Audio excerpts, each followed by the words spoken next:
Alaska. A land of frozen secrets. 1993. A college dorm bathroom. 20-year-old Sophie Sergie, murdered. Brutally. For 30 years, her killer hid in the shadows. But the cold doesn't erase truth. It preserves it. Hidden in DNA. A clue buried in ice. Waiting. This is Vic's True Crime Stories. Tonight, we unravel how science cracked Alaska's coldest case, and finally gave Sophie Sergie a voice. Sophie Sergie was born in 1972 in Pitkas Point, Alaska, a remote Yupik village of fewer than 100 people, where the Yukon River meets the tundra. Here, survival meant community. Families fished for salmon, hunted caribou, and gathered berries under the midnight sun. Sophie grew up steeped in these traditions. She learned beadwork from her mother, crafting intricate patterns that told stories of her people. Her older sister, Hazel, recalls, Sophie was quiet but full of joy. She'd laugh until tears came. And her beadwork? It was like magic. She sold it to help our family. By 20, Sophie dreamed of becoming a dental assistant. In April 1993, she traveled to Fairbanks, a 500-mile journey, to fix a friend's teeth at the University of Alaska's dental clinic. She brought her beadwork to sell, hoping to earn enough for her nephew's birthday gift. The UAF campus was lively that spring. Students hustled to class, unaware that danger lurked in Bartlett Hall, a dormitory known for its cramped bathrooms and flickering lights. Sophie visited friends there on April 25th. She was last seen alive around 2 a.m., heading to a bathroom on the second floor. What happened next would devastate her family and expose cracks in Alaska's justice system. Sophie's body was found the next day. She'd been sexually assaulted, stabbed, shot in the head, and burned with a chemical, likely to destroy evidence. But the killer missed one thing: DNA. 4 years, the case file gathered dust. Pitkas Point mourned. Hazel kept Sophie's beadwork in a cedar box, a reminder of the sister who lit up their home. "We prayed for answers," she said. But Alaska forgot her. Then, in 2019, a call from investigators: "We found him."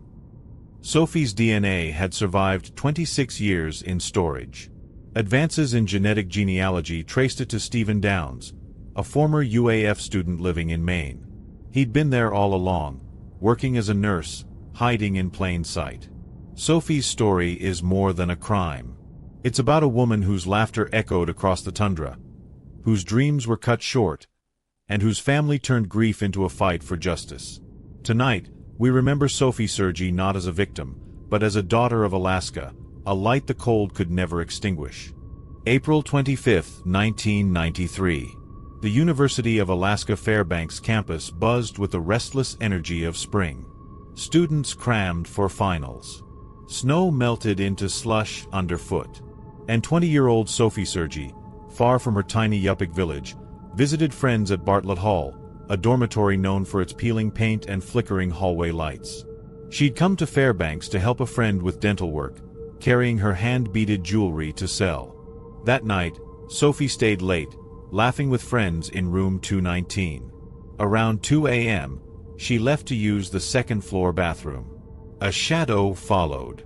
What happened next would be pieced together through bloodstains and whispers. At 3:30 p.m. the next day, a dorm maintenance worker entered that bathroom. The air reeked of chemicals. In the bathtub, he found Sophie's body. The crime scene was gruesome.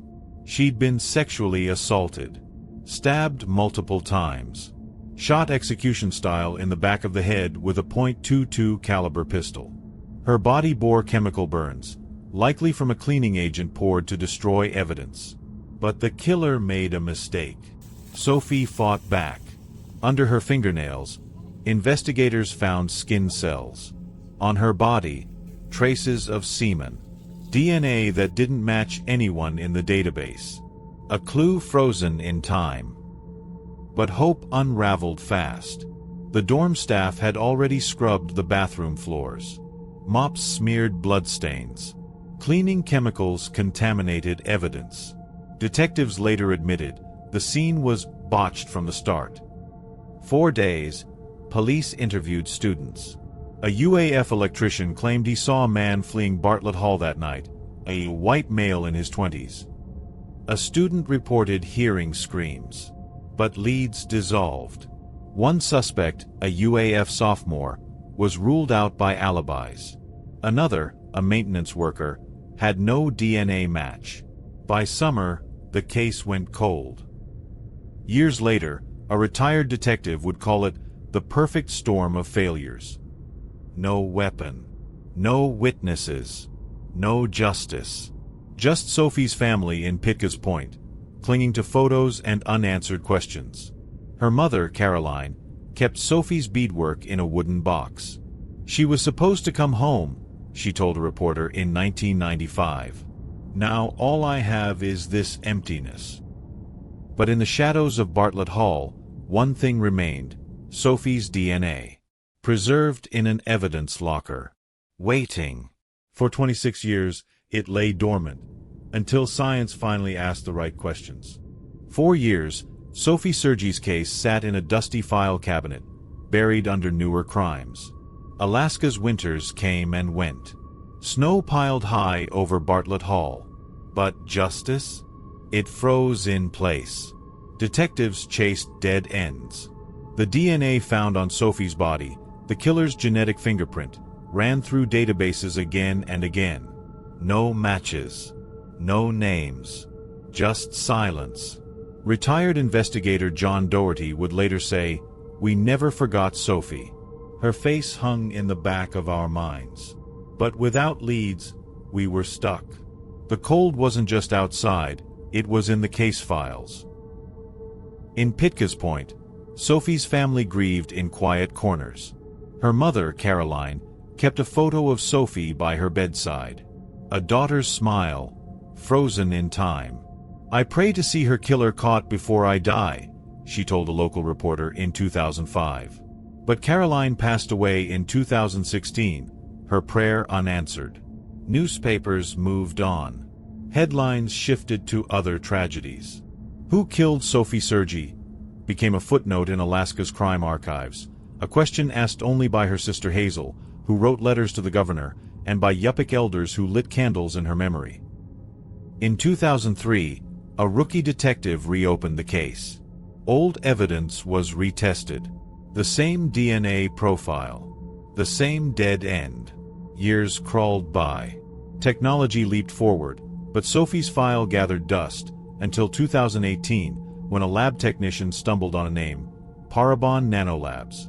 A new tool had emerged: genetic genealogy.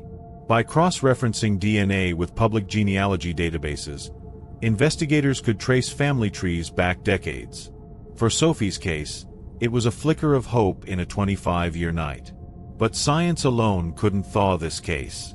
It took a sister's stubborn love. Hazel Sergie wrote to lawmakers, stood at vigils, and begged media to keep Sophie's name alive. "They took her voice," she said, "but I won't let them take her story." In 2019, the ice finally cracked. A call came from Fairbanks. "We found him."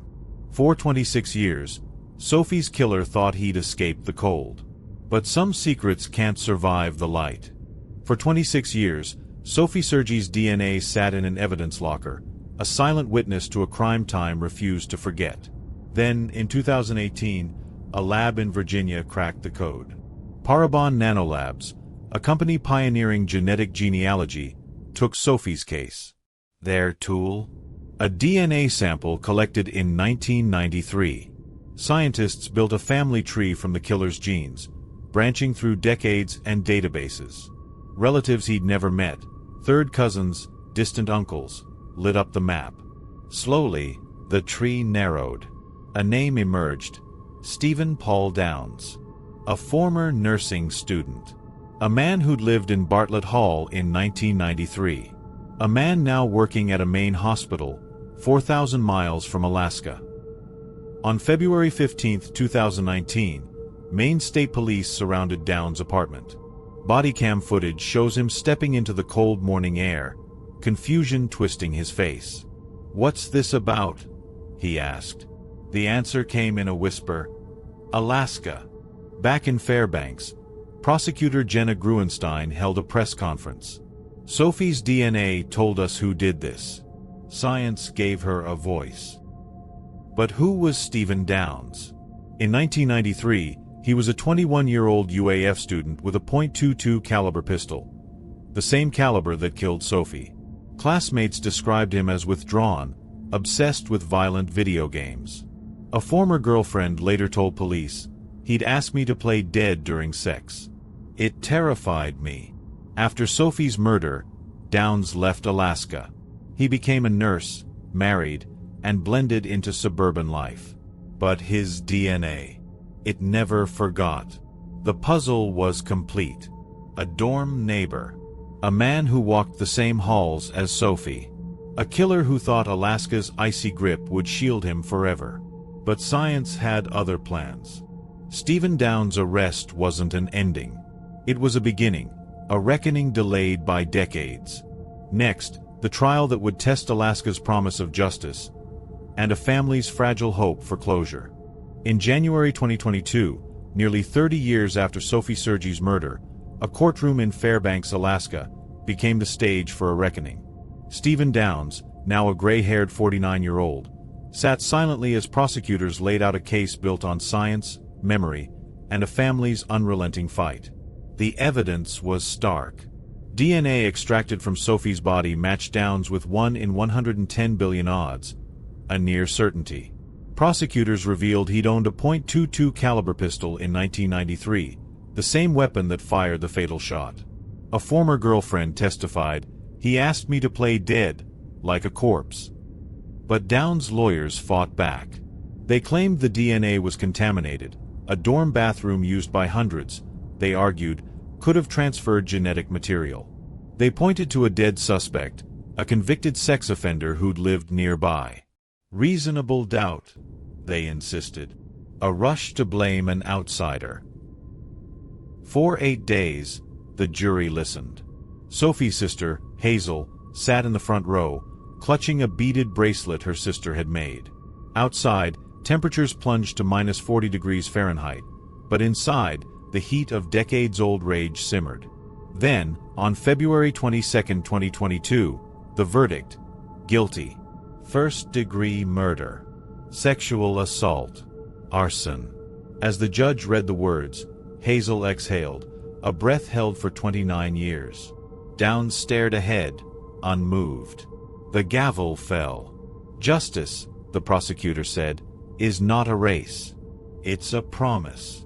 Afterward, Hazel faced reporters, Sophie's beadwork glinting in her hands. "Today, Sophie breathes," she said. "But this isn't just for her.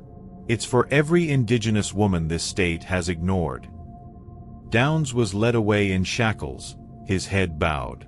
No apology. No remorse. Just the clank of metal doors sealing his fate. Stephen Downs' conviction closed a chapter, but Sophie's story lives on, a testament to a family's grit, a community's cry for justice, and DNA that refused to stay silent. Sophie Sergie's story is one of unimaginable pain and unbreakable hope. Her killer may finally face justice, but her name echoes a larger truth. Across Alaska and beyond, thousands of Indigenous women and girls remain missing or murdered. Their cases unresolved. Their families still waiting. Justice delayed is not justice denied. But for many, the wait stretches on, a lifetime of unanswered questions. Tonight, we remember Sophie not as a victim, but as a daughter, a sister, a light that still guides the fight for justice. This is Vic's True Crime Stories. Until next time, stay vigilant.